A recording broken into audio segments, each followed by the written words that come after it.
Hey guys, this is Matt from Race Fast RC. Thanks for joining me again for episode 7. In today's video, I'll be building the diff from WPL.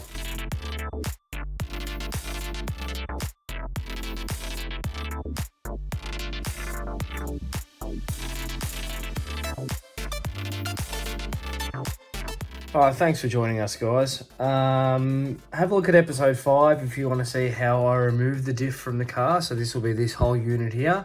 We won't be using any of this besides the wheels and tyres if were going to use it. But today we're going to be focusing on the actual whole diff package that we get from WPL. I've ordered it straight off the website. You can have a link, look at the link below. Think about subscribing to the channel as we create content so that you can follow. Now I'm going to get stuck straight into it. So this is all the parts you get from WPL. So there's a bag of gaskets there, some grub screws and some rings for the tail shaft. You do get the tail shaft as well, metal tail shaft, metal out drives for the diff that connect to your wheels, as well as a set of metal gears. Looks like an Allen key in there, some screws and some like spring seats. Now, I am keeping this close to refer to for the direction of the diff, so you don't end up putting the front on the back and things like that. So we'll be keeping that off to the side.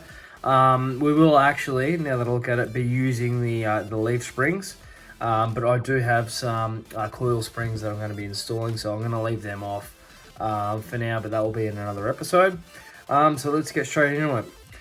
So first thing you need to do is remove the screws that come in your factory diff or the diff from WPL to be able to split the diff in half.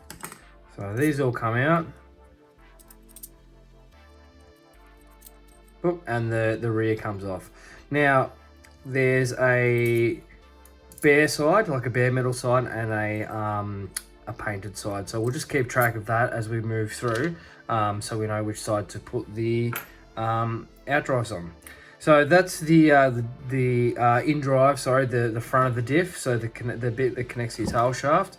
So I'll just put that off to the side, and then we can take these two end bits off, just so pull off simply, and then your diff splits. Right, so this is where we'll start getting into our put this off to the side so we've got some more room, some of the packaging.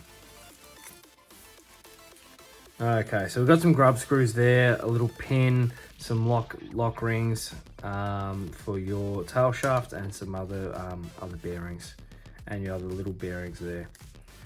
So what I'll do, I'll keep all that together, and off this bag. Like I've said in the past, guys, a white piece of paper is always great to be able to see all your parts, and so they don't go rolling around everywhere. Okay, right, so I'll leave my gaskets in the bag for now, they can stay there, and my grease as well. Right, so we'll grab a half of your diff, doesn't matter which half, and we'll lay the shaft in. Now, you'll see how this notch here doesn't line up with any of the where the gear should be, so this is the wrong way around. So we'll make sure we put it this way like that. Now we'll grab one of our bearings, and we'll slide that on. Right. So this bearing will sit right there on that side. So what we'll do, we'll grab another couple of bearings and we'll put them on. Oh, actually, this gear will have to go on first. So let's remove that. And that goes this way like that. So that's how that's going to look. Right, we'll get some the other two small bearings, and we'll put these on the outside. So one just sits in there, the other will sit over here.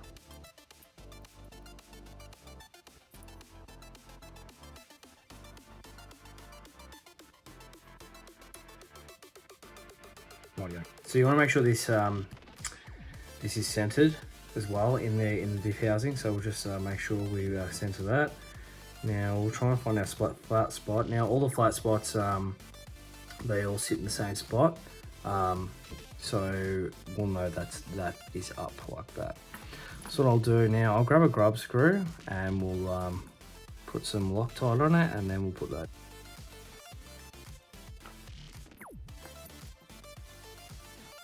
Yep.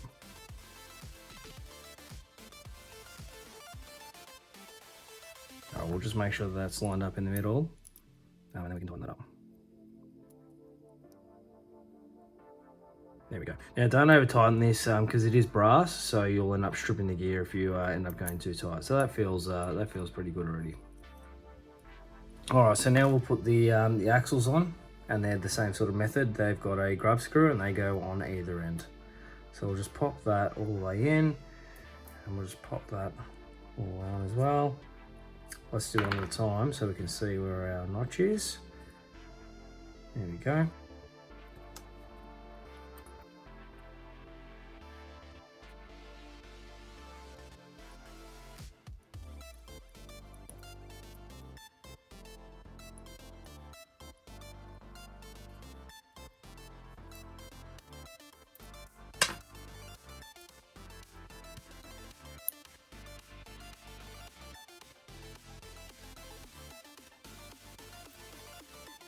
Alright, so next what we'll do, we'll put the top of the other part of the diff on. So like I was saying before, make sure this metal side is showing and the other side is all painted, so that spins quite freely. So we can leave that like that for the moment. Now what we'll do, we'll grab another bearing and put it in the back of the front cover. Alright, then we'll pop this gear in here. There we go, that's all the way in. Alright, and now what I'll do, I'll just get my paper gaskets. Now, I have seen some guys use all three of the gaskets that you get to space out the gear from the other gear. Basically, it's called shimming the diff. So, what we'll do, because then what that does, that will move this gear a little bit further away from this one and allow it not to bind up. So we'll just go ahead and do these gaskets.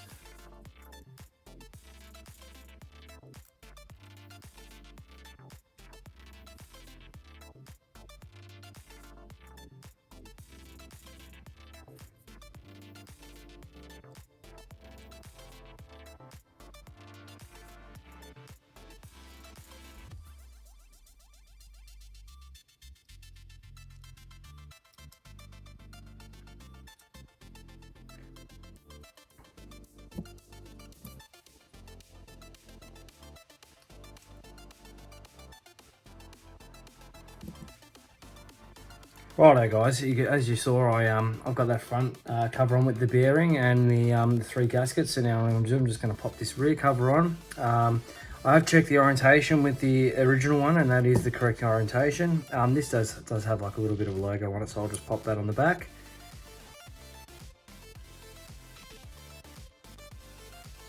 Right, and that will be how it will be.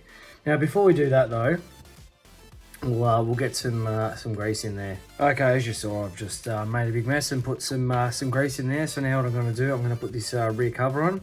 And like I was saying before, there is a right way up for it. Now there are little locating sections on the rear cover as well as the front cover, mind you. So that will all locate really nicely in there. So I'll just go and put all the screws in. And then we'll see what the next step is. All right, guys, so they're all in. What I did find is do not use the screws that were in the rear cover already. They are a slightly different head, and they didn't seem to want to go in. So use the 4 screws that did come with the in the packaging, not the ones that held the front cover on to start off with. So what the next step is grab yourself another bearing and put that on the front. There is a little recess in there. Right, so that's a complete diff now. What I had to do, I do usually use this little screwdriver, but I had to upgrade to a little bit of a bigger one to make sure this will compress completely. I found that there was a little bit of a gap and I couldn't get enough leverage with the small screwdriver. I think it may have been binding on the paper as it went through, but that's all spinning really nicely now. So we'll just put these bad boys on here. They go this, they go that way. There we go. 1 and 2. Alright, and that just keeps everything all nice and tight. So now what we'll go to do is build the drive shaft. So now you've got a few pieces here that all need to end up going together. These are your two end bits, your end cups, and then they're the two center bits. So what we need to do, we need to grab an end cup. So this will, this is the center bit. So what you need to do is grab your end pin. Hold that in there like that. Then grab your cap and line all that up. And then this pin goes through the side, through that center block, and then back out the other side. So it needs a little bit of a wiggle around sometimes just to get this in. But we'll get there. There we go. There we go. So that went all the way through. So that's tight like that. And then we'll get this snap ring, and then we'll push it over the end. And so this bit holds the pin in. There we go. So that's all done. And then we'll just quickly do the other side.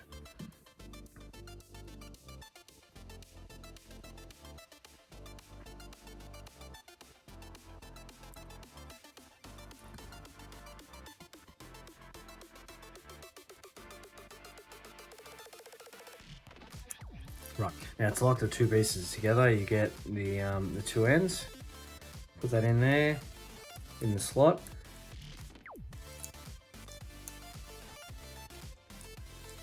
That up in the slot, and then put the other end in like that. So I'll just swap sides, but that's essentially how it goes. And then that will go over that. So what you'll end up doing is grabbing a grub screw as well, and use some Loctite for metal to metal applications. There we go, let's put a dab on there. Oh, let's come apart, that's okay.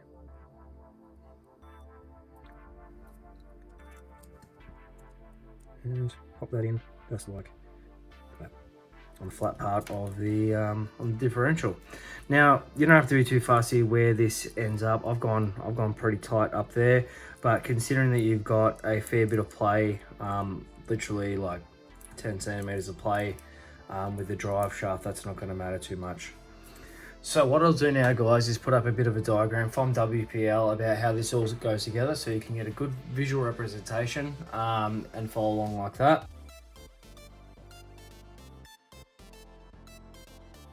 Alright, thanks for watching. Just the comparison of the two. This is all metal parts, whereas this has got like a plastic outer housing and plastic tail shaft. It is considerably lighter, even with the wheels on it. It's probably lighter than the new one.